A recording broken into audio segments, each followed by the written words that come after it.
அதெல்லாம் தெரியாமையே படித்து வந்திருக்கு. கழுதைக்கு கற்பூர வாசனை தெரியாது, அது கூட சேர்ந்தவன் என் வீட்டுக்கார்.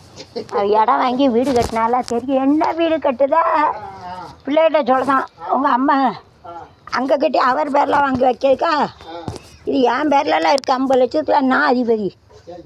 எனக்கு அப்புறம் என் சின்ன மகனுக்கு அப்படி தானே எழுதி வச்சிருக்கு வீடு. இப்போ அவர் வந்து இந்த ரூபாய் பூரா அங்கே பம்பாய்க்கு கொண்டுட்டு வந்தால் நல்லவா அப்படிம்பாரு.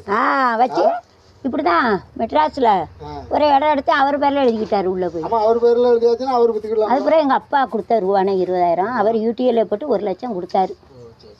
அதுக்காக மெனக்கட்டு 2 இடத்த எழுதிக்கிட்டார். அதை விற்று கொடுக்கலாம்லானே.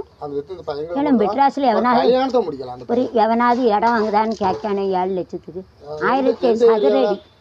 ஸ்ரீபெரும்புத்தூரில் ராஜீவ்காந்தி இறந்தார்ல, அங்கே கிருஷ்ணா காலேஜ்னு இருக்குது. இந்த ஆள்கிட்ட கேலண்டர் இவர்னா வாங்கிடுவார். இந்த வீடு கட்ட போகிறாருல அவர்கிட்ட சொல்லணும்னா வீட்டுக்கார் இருக்காரு. 7 லட்சம் 1800 சதுரடி வாங்க முடியாது. 100 ஃப்ளாட் இருக்குது, அதில் இருக்குது. சொல்லு 7 லட்சம்னு சொல்லு. 7 லட்சம் 1800 சதுரடி எழுதி தரட்டா? எழுதி தரட்டா? அது 3.5 சென்ட். 3.5 சென்ட். அங்கெல்லாம் கிரவுண்டுன்னு சொல்லுவாங்க. அது எனக்கு தெரியாது. இது வந்து 3.5 சென்ட். நம்ம வந்து பிளாட்டுங்கம்ல 5 சென்ட் ஒரு பிளாட்டுங்கம்ல. இது 3.5 சென்ட்டுன்னு அவட்ட கேட்கானே அவர்னா வாங்கிடுவார். வாங்கினா ஒரு கால லாபம் தான். ஆமாம் ஆமாம், அவர் விற்றுக்கிடலாம். சொல்லுதே விட்ட